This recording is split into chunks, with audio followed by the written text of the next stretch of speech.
Как достичь гармонии? Как по мне, так все здесь очень просто.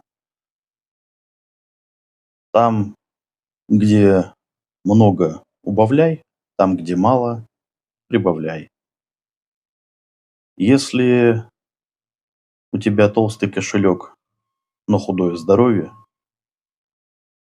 меньше внимания на зарабатывание денег, больше внимания улучшению здоровья. Накачал большие мышцы, но не нажил большого ума, чуть меньше внимания тренировкам, чуть больше внимания чтению книг и обучению. Много и хорошо проводишь время с друзьями, а в семье бардак.